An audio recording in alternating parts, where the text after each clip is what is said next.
when they say your network is your net worth. Yeah.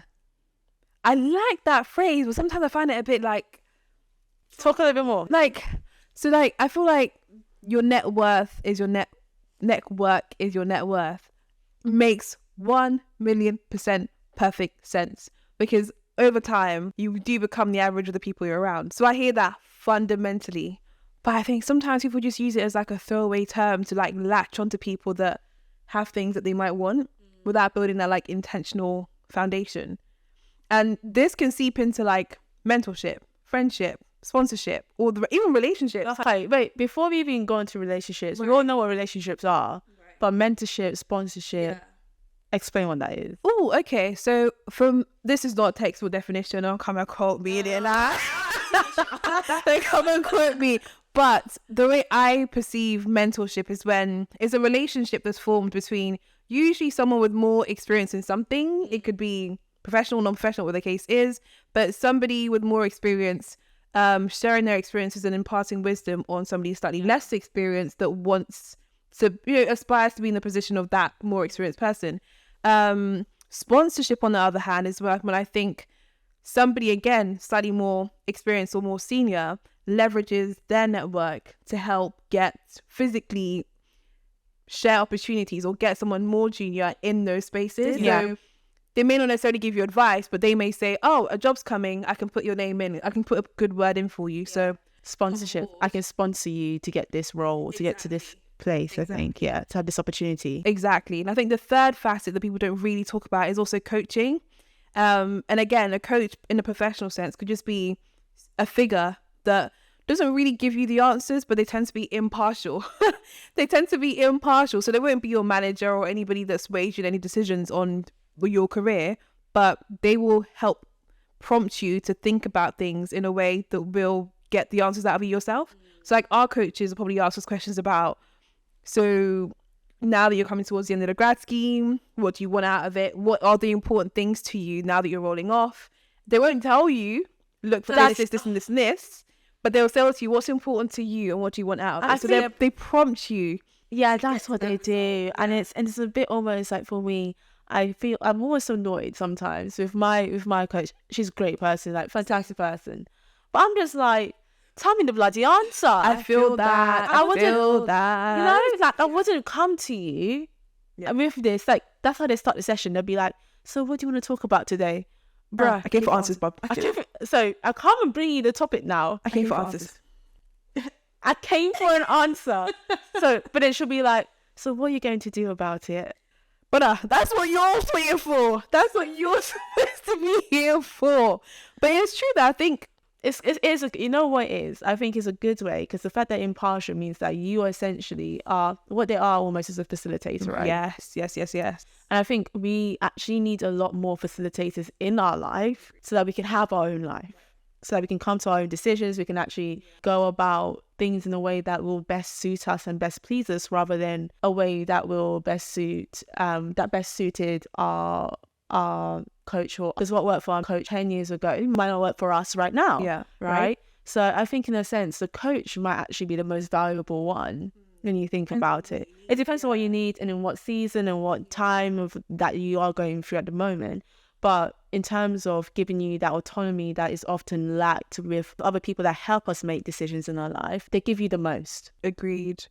I think now that I hear you talk it through, I actually agree. I think prior to you, like me listening to your like explanation, I'd have been like, nah, they're probably the least valuable. But it is true. Like my conversations with my coach have been the ones where I've come to an answer and said, okay, based off of what you've helped me find my values, and based off of that, this is going to be my next step, as opposed to you telling me what I should do next. Because like you said, sometimes their advice might be slightly outdated. They might tell you with the best of intentions, but it's completely new generation of working. What they may be saying may be completely outdated. But I think that lends nicely into the conversation we want to have about how best to utilize the relationships you have. Yes. And I don't really, there's so much to unpack. I don't even know where to start. So I think, should we divide it into personal relationships, professional relationships, and perhaps even academic relationships like that you might form, and how best to utilize them in all those three facets of life. Yeah, sounds good. I think with the first one we can probably talk extensively about, and anyone who has a full-time job can probably relate most to, is your professional relationships, right? We often hear it's not what you know, it's who you know. I think that extends across all three of the spheres that we're going to explore today. But when it comes to professional sphere, it's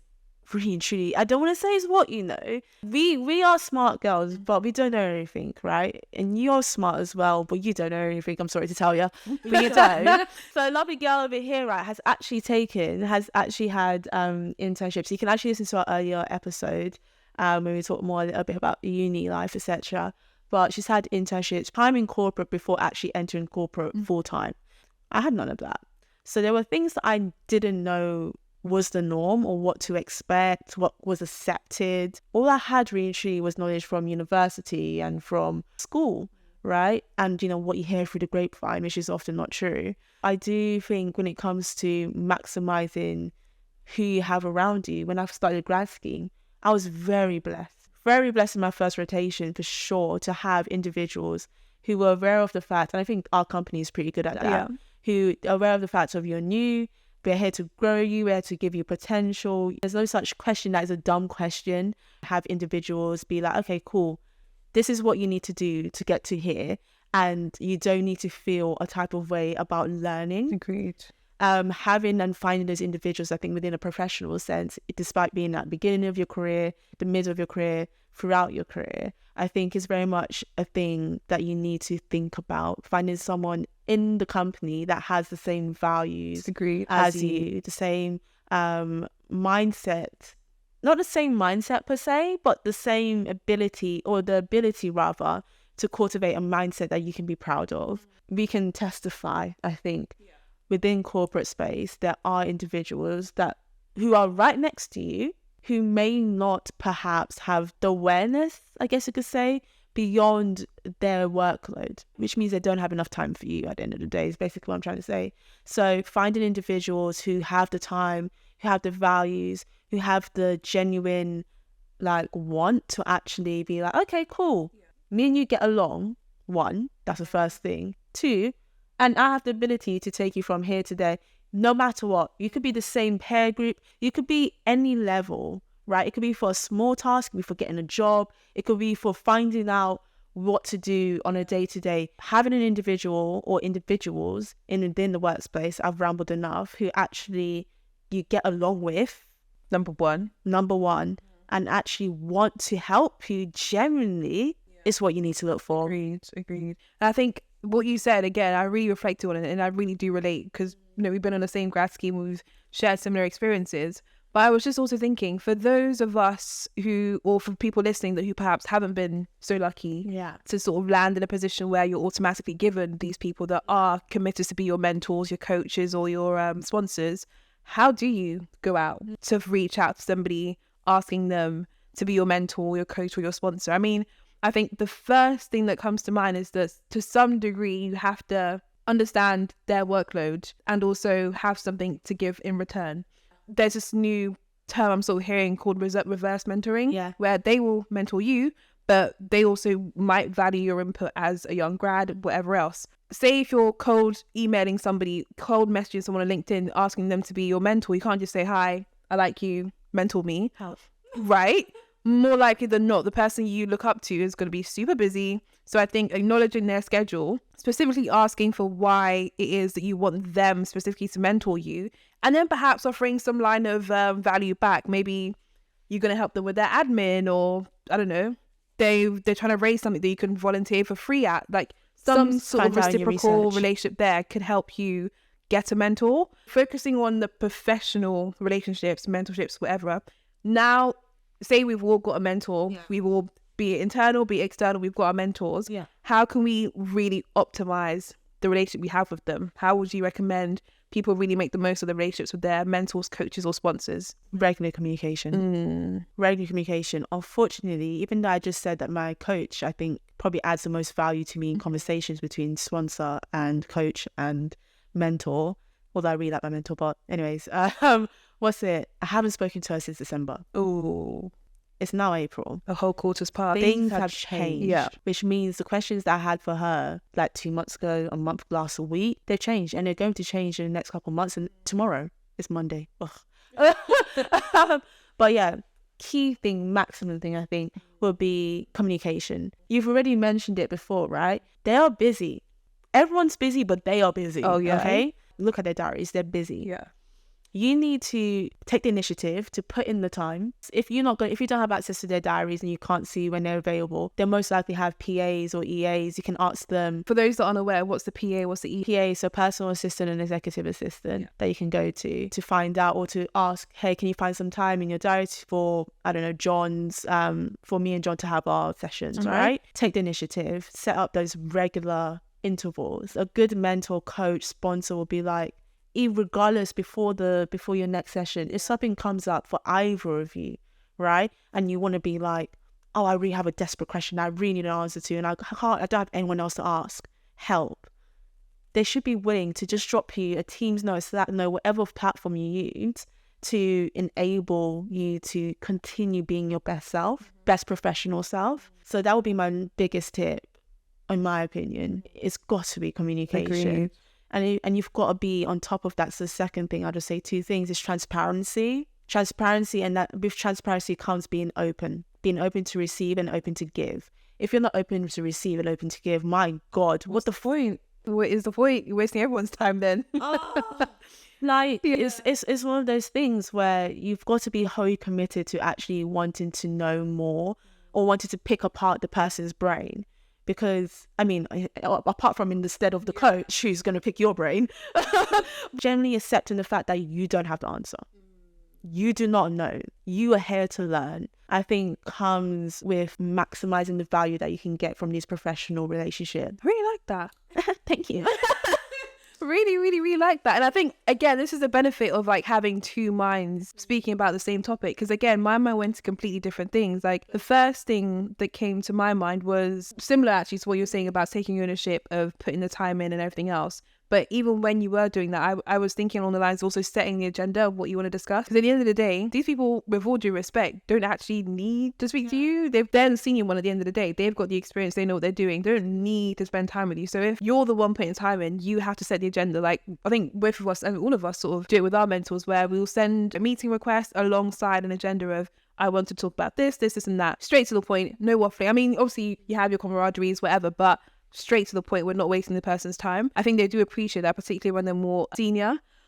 But also, I'm not to be devil's advocate, but I think when you reach, so if you're proactively seeking mentors, you get to a point where you have a lot of voices in the kitchen. I've definitely found that when I was in sixth form, I got some mentors, got to uni, got some mentors, internships, I got some mentors, grad scheme, I got all my rotations, I've got mentors around them. And it gets to a point where people have conflicting, like if I was to ask all of them the same question, I get different responses. And from that, to relating to the point about optimizing my relationship with them, what I've started doing is seeing what their journey is and seeing if I want to be essentially where they are. Coming in as a grad level, you're not quite at the bottom of the org chart, you're sort of midway through. And some of the advice I've received, I've realized that they're giving it to me as if I'm starting right from the bottom, and in a way might actually slow down my progression. With the best of intentions, I think it's also worth to optimize the relationship, see what that person's journey, or learn about that person's journey, and then also try and find out what best bits can you pick from it. Because they may give you advice with the best of intentions, but it may not always be the best of advice. And to go back to your devil's advocate point, I do think you shouldn't go to everybody with the same question. Yes. There may be certain situations everyone should be aware of and that it will be of value. Yeah. But those situations, off the top of my head, I can't think of any, and will be very rare, right? Because even the personal relationships you have with each of those mentors, sponsors, whosoever it is within the professional sense, is going to be different. There's going to be some individuals you can talk to about anything. Some individuals who are probably closer to your manager, you probably won't want to know you wouldn't want to tell too much. At the end of the day, within all of these sessions, they should be protected, and they should be anonymous in order for them to be, not anonymous, sorry, but they should be confidential in order for them to be of maximum value to both individuals. However, that being said, I don't think you ought to go to every single individual with every single problem. Do you get what I mean? I think there should be mentors for having a career in marketing, and mentors for golfing, and mentors, I don't golf, by the way, that was a random example, but there should be mentors for different aspects of your life. That way you're not having too many cooks in the kitchen, you just have several kitchens. I really, really, really like that, because I think sometimes as junior people, you're so appreciative of people's time that when they become their mentors, you sort of think, okay, now that I've got this one person, they're my go-to for everything. So I think that's a really good point about having several touch points for specific topics. Yeah, and so it's just the best way to maximize life. And talking about life, let's switch it to personal relationships. Yeah. So personal relationships, and we had, what was the other for the academic? So if anyone's still sort of at school, how could you... Exactly. Yeah. How can you navigate those? So I can touch on the personal relationships, right? Having mentors there, and you almost wouldn't say men, like friends, someone to talk, a confidant, whatever, business partner, anyone. Literally, you're the individuals that you go to, or the relationships that you most want to maximize. It can be for an emotional sense, it can be for a sense where you want to generally just vent, which is probably an emotional sense that I mentioned earlier, but it could be for entrepreneurship. I'm grasping at straws here, really. But everyone does different purposes in which people will serve. So for example, let's say your partner, for example, they should really and truly be the one person that you can talk to about anything and everything, or that the one person that you would want to go to about anything and everything. And if you don't have a partner, then it will be a friend that, oh my gosh, something's happened, help, or what do you think about this? And there should be, again, alluding to what we mentioned earlier, no barriers to transparency or being open. I think across all these relationships, and no matter what, so if you're looking at it, academic, professional, or personal, there is a sense of vulnerability that you need to have. You are not an island. Yeah, agreed. You need people. We are social animals and social creatures. We do need other individuals and the help of other individuals to survive, let alone to live our best lives. First important step, I think, and you can touch upon this as well, is choosing the right people. Hit the nail on the... Choose the right people and let go of the wrong ones. Everyone has their season, but choose the right people, and don't strand yourself in a relationship because, oh, I've known them for X long, and oh, they've given me this, so I should be able to give them back this, and because they've done X for me, I need to now stay here. Let it go. We are all on a bloody time clock. From the day we're born, time is ticking down. Spend it wisely. I mean, what do you think? No, I think honestly, beautifully articulated what you said. I think the point you made about picking the right people, I just think, like, if there's like the recipe for successful, personal relations, I think that's literally 50% of the sort of formula, because I definitely was the sort of person that I naturally, not to, toot my own horn, but I naturally just easily get along with people. Like I've never been the sort of person to walk into a room. Sometimes people are like, oh, they walk into a room and they're like, oh, I don't like her, Yeah. I've never had that. Never had that. I always perceive people in the best light, and I'd hope they do the same. So naturally, I get along with people. And so I found that most of my friendships and even relationships, the foundation of it was just proximity. I saw you every day at school. Me and you get along. We go to the same place often. So yeah, off we go. Now we're close, and we're journeying together. But as I grew older, I realized actually, are our values even aligned? That is what I was... Are our values even aligned? That was what I was going to say if you hadn't said it. I was going to say value. Oh my gosh. Values. It's painful though, because the person could be an incredible person in and of themselves, just not compatible for you. And I think people talk about compatibility when it comes to relationships, but not enough about friendships and business partnerships and all the rest of it. Because if you, for example, are somebody that's super optimistic, you've got hella ambitions, you're literally shooting for the moon, how can you be compatible with someone that's like a Debbie Downer, a negative Nancy, doesn't really want much for themselves? It's just because you went to school together, right? Over time, and I know people are like, oh, but that's them, like I'm my own person. No one is that, well-rounded. Over time, they will begin to rub off on you. So what you said about picking right, I think 1,000,000% is the first step. And also another thing that I think I even read it or I heard in the podcast, but they were leading to the notion of looking at people's primary and secondary traits to work out if they are the sort of person that you'd have a fruitful relationship or friendship or whatever ship with. What examples? Can you give examples of that? So yeah, So people's primary traits are their repeated behaviors. So like if this person's constantly kind, they're constantly caring, they're constantly ambitious, they always put their best foot forward, all the rest of it. If they slip up one day, you know that, okay, that's the secondary trait. Maybe when they're stressed, they can be a bit aggy, and that's a secondary trait. This is why sometimes people are like, oh, I sort of observe people from a distance, and I'm like, I've seen you do this person multiple times, and based off of that, and people might call it like harsh, but when I come across people that say I don't have no friends, everyone's, I said, baby, you better stay over there. So red flag is a red flag. Stay over there, because what that tells me is you've had repeated behaviors, and fundamentally that may well be your primary trait, that you're just not a nice person to be around, a nice person to journey with. And so yeah, I think the two things, number one, making sure values are aligned, and secondary traits, because again, it allows people to have grace. Like if you're always on time, you're always like on it, and one day you can't make it, I'm not gonna be like, oh, she's let me down. So I think it's important to be able to assess people's primary and secondary traits and be able to give them grace, because that person may well be very aligned to you and may be a very fruitful person in your life, but if you don't take a step back and see that actually on the whole fundamentally they're a great person, it's just they have one or two off days. So many people feel like optimizing friendships is all about who you need to cut off, and you know, other people are bad, but sometimes you could be the one overseeing the good in people and then losing the good people, and they may be the ones losing you. So it goes both ways. But yeah, that's definitely what I'd say when it comes to that friendship point. Don't know if you've got anything else to add. I think what you said was generally spot on. Like, nah, I ain't got you said it all. What?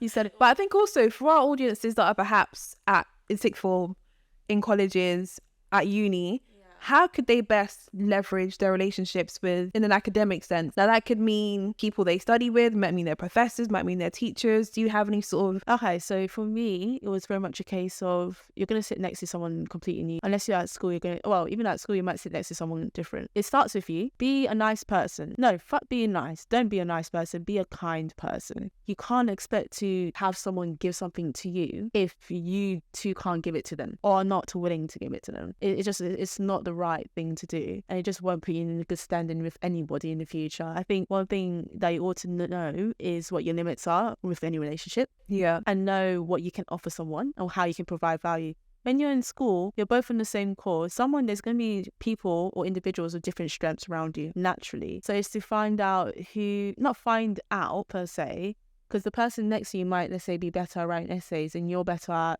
concluding those essays. Right? Work hand in hand together, you know what I mean? And if you're a shy person, because there's complete different personalities out there, let your work speak for you. Because people will know your name, but they'll know, oh, she gets A's all the time. Right. And they'll gravitate towards you. Obviously, there would also be a thing of protecting yourself. Know what your limits are in terms of knowing how much you know, but knowing how much you're willing to also give. So be willing to give, yes, but how much? Don't be a doormat, right? And it's so easy. At school, so easy for you to be taken as a doormat, because even me, like, you're scared of being seen as the bitch, or, you know, oh, she's not kind, or she's not a good person, or whatever. Know what your limits are, set your boundaries, and be like, yeah, I can help you up to this point, but I'm not going to give you my paper. Or if that's your limit, if that's what you want to do, and you're happy to give your paper away, be like, okay, but don't use my name. Change 2 words per sentence if you're going to take my paper. Yeah. Right? And then check that they do. I think maximizing relationships at that stage, especially when it comes to just work. So when it's a case of utilizing the other person and picking their brain, knowing what your limits are, how much you're willing to give, and on top of that, I don't know. I think that's really it, really. I think that hit every nail on the head. Yeah. Especially when you're in like uni or sixth form, where you're given some guidance by your teachers, but ultimately you have to get the answers yourself. And I think I completely agree with what you're saying about leaning into your course mates and things like that, because genuinely, when I think back at uni and stuff, my course mates were the ones answering my questions. I mean, the lecturers, they've got their set window of time once they're out of office, and they were even striking for most of the time. Once they're done, they do not give a heck what that's your own running with. That being said, though, I do hear about people joke about it and they laugh about it, about how, oh, they've gone a whole semester, they don't even know who their professor is, they've never walked into the professor's office, Genuinely would implore you to, just go in there. They've got office hours for a reason. Go in there, speak to them, because a lot of what I found when I did that, because I did economics, so I spoke to a lot of the economics professors. A lot of them had been in the industry before. They'd worked for the top firms, top banks, top whatever, and they decided to pursue academia at a later stage in their lives. So you may think, oh, they're just setting me work, giving me headache, I don't have time for them. But genuinely, they could add some value beyond even just your academics. And actually also, a lot of the time, the way people write might be different to how you would understand what they're trying to say if they said it to you. So like if a professor's written down a question that you don't understand, rather than running around asking your friends and everyone giving you different perspectives, I've just sometimes just gone straight to them and said, look, this question, I don't understand it. And them explaining to me verbally made way more sense than me trying to read what they've said. So definitely would also encourage people to leverage your end of the day, you're paying almost 10 bags a year. I think that's one thing that we tend to forget, right? Exactly what you said. Going to your teachers. Teachers are humans. I remember up to this day, this one teacher that I had in primary school and secondary school during GCSEs, and we were on the bottom set, right? I probably still am on the bottom set. We were on the bottom set, right? D grades. We were all getting D's and E's and maths. That's mad that they grade you guys in primary. No, not primary, secondary, GCSE level, yeah. And literally, so we were bottom set, Right. bottom set. And Miss, I won't say her name for privacy reasons, but the teacher I had stayed after school, baked us cookies and meringues, and brilliant. Oh, it was brilliant, yeah. And she got us from all of us in the class by putting in the extra time with her, etc. From D's and E's, all of us to A's and B's. All of us. Do you get what I mean? So I think it's just knowing that your teachers at the end of the day are human, and they aren't in the profession because, you know, they want the longest holidays in the world. They're in the profession because they want to give back. They've had enough taken and they want to give back now. So yeah, maximizing your teachers as much as possible and remembering, I think even me, and I'm pretty sure you did as well, like, and you as well, right? Like forgetting that your teacher's actually a human being with a life. Right? So ask them questions about, and don't be afraid to be seen as the teacher's pet. It gets to an age where I just completely scrap that, because it's like the people that were doing up, you know, the most to not be the teacher's pet, what did they end up getting in the end? Do not be afraid to be seen as the quote unquote teacher's pet. There's no such thing as a teacher's pet. You don't have 4 legs, right? You don't have a tail. You're a human being. Right? And all it is that you're going to another individual for help. You understand that you need help and you're going to take it. Like other people's perceptions and how you're going to be seen is a massive thing, and it does play a massive role in how we just operate in life. But knowing when to just disregard that is also equally as important, I think, especially when it comes to both your academic, your professional, and even your personal relationships as well.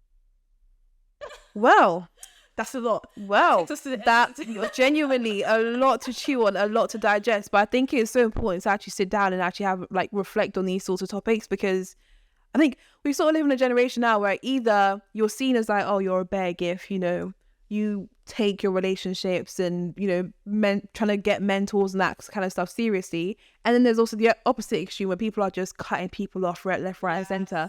And I just feel like we need to be mindful about cultivating the most fruitful relationships, friendships, mentorships, all those different ships in different spheres of life. So I think, very worthwhile conversation. And as we always say, I forgot. Right, what we say is that is your reality check. Yeah. It's up to you whether or not you cash it in. But you know, period.